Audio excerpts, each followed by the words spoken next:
संपूर्ण राज्याचं लक्ष लागलं होतं परळीच्या निवडणुकीत पाहिजे त्यांच्या महायुतीच्या माध्यमातून पद्मश्री बाजीराव भैया धनगर यांचा विजय झालेला आहे. आता आपण त्याची बातचीत करणार. मग काय सांगाल, आपला पहिला तर विजय झालेला आहे, काय प्रतिक्रिया असणार आहे? नाही, विजय होणं म्हणजे फार आनंदाचा क्षण असतो आणि एवढा दिग्विजय, एवढं मोठं मताधिक्य परळीच्या नागरिकांनी मतदारांनी दिले आणि आयुष्यभर उतराई होण्यासाठीच काम करावं लागेल. जो महायुतीने विश्वास ठेवला आहे, धनंजयजी मुंडे साहेब, पंकजाताई या दोन दिग्गज नेत्यांनी विश्वास ठेवला आहे, या विश्वासाला सार्थ राहण्यासाठीच काम करावं लागेल असं वाटतं. आनंदच आहे, मोठा विजय झाला आहे. भैया निवडणूक पाहिजे ते आरोप प्रत्यारोप मोठे करण्यात आले होते, कसं पाहता त्यामुळे? राजकारण निवडणूक म्हणलं की आरोप प्रत्यारोप होतात, पण त्याला एक कुठेतरी तारतम्य बाळगलं गेलं पाहिजे विरोधकांकडून. हे बाळगलं गेलं नाही असं मला एक खंत वाटते आणि लोकांनी मतातून उत्तर दिलेलं आहे. त्याच्यामुळं विरोधकांना काय वाटतं ह्याच्यापेक्षा परळीच्या जनतेला काय वाटतं हा आमच्यासाठी महत्त्वाचा प्रश्न आहे आणि तो निकाल जनतेनं दिलेला आहे. त्यामुळे आता त्या गोष्टीत काही आम्हाला जाण्याची काही म्हणजे अडचण वाटत नाही. खरं तर गंभीर आरोप करण्यात येते परळी शहरामध्ये लोकांना मतदान केलं जात नव्हतं, दादागिरी आहे, दहशत आहे, अजून अशा विरोधकांना पेरलं होतं. कसं त्याला खूप मोठीत काढलं?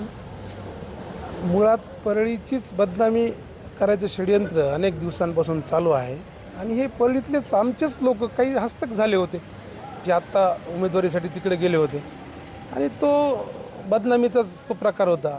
पण जनतेने दाखवून दिले ना शांततेत. एक साधी NC दाखल झालेली नाही आहे परळीच्या पोलीस स्टेशनला, कधी कोणाला झापड मारलेली नाही आहे, आरतुरं झालेली. एवढ्या शांततेत मतदान झालेलं आहे आणि शांततेतून झालेल्या मतदानातून सुद्धा 15,662 मताचं मताधिक्य महायुतीच्या नगराध्यक्षाच्या उमेदवाराला मिळालं. ही फार ऐतिहासिक गोष्ट आहे आणि परळीसाठी सुद्धा ऐतिहासिक आहे.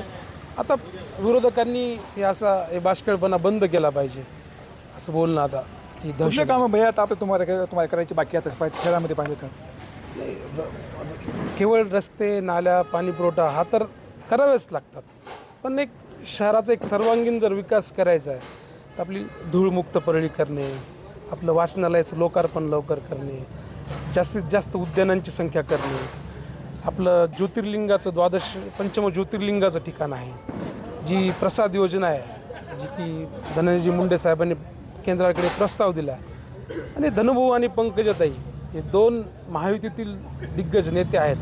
त्यांच्या माध्यमातून नक्कीच परळीत वेगवेगळ्या ज्या योजना असतील त्या चांगल्या पद्धतीनं राबवण्यात येतील आणि आम्ही कटिबद्ध असू असं मला विश्वास आहे. ताई काय सांगाल, आपल्या प्रथम महायुतीच्या माध्यमातून आपण नगराध्यक्ष झालात, विजय झालेला, काय सांगाल? सर्वप्रथम मी परळीतील नागरिकांच्या चरणी नतमस्तक होते.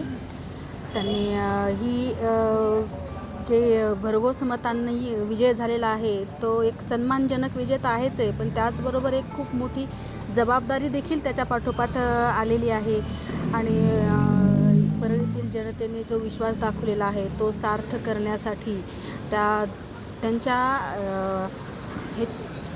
त्यांच्या विश्वासाला सार्थ ठरवून काम करण्यासाठी मी कटिबद्ध आहे.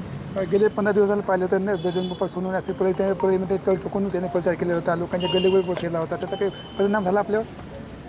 नाही, मला तसं काही वाटत नाही आहे. खरं तर ते आपल्या बीड जिल्ह्याचे खासदार आहेत. त्यांनी मागच्या महिनाभरापासून ते इथे तळ ठोकून होते. त्यांनी गल्लीबोळामध्ये फिरून प्रचार देखील केला.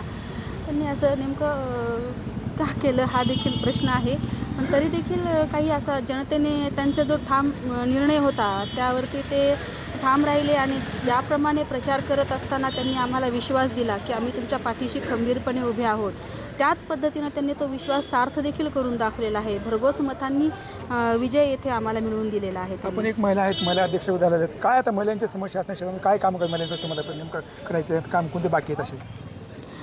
महिलांसाठी गावभागामध्ये फिरत असताना, शॉपिंग करत असताना त्यांना एक अत्याधुनिक स्वच्छतागृह तयार करणे त्यांच्यासाठी, तसेच महिलांना हाताला रोजगार भेटेल असे लघुउद्योग तयार करणे त्यांच्यासाठी बचत गट भवन तयार करणे, ज्यामध्ये एक्झिबिशन्स होतील, त्यांचे वर्कशॉप्स होतील.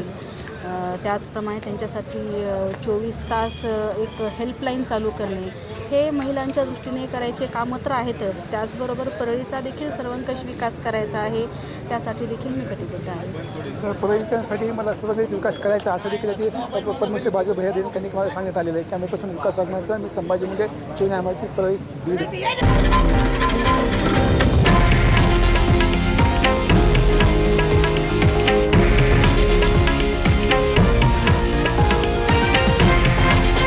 हे आहे देशातील नंबर 1 न्यूज नेटवर्क आणि आपण पाहत आहात TV9 मराठी, एकमेव.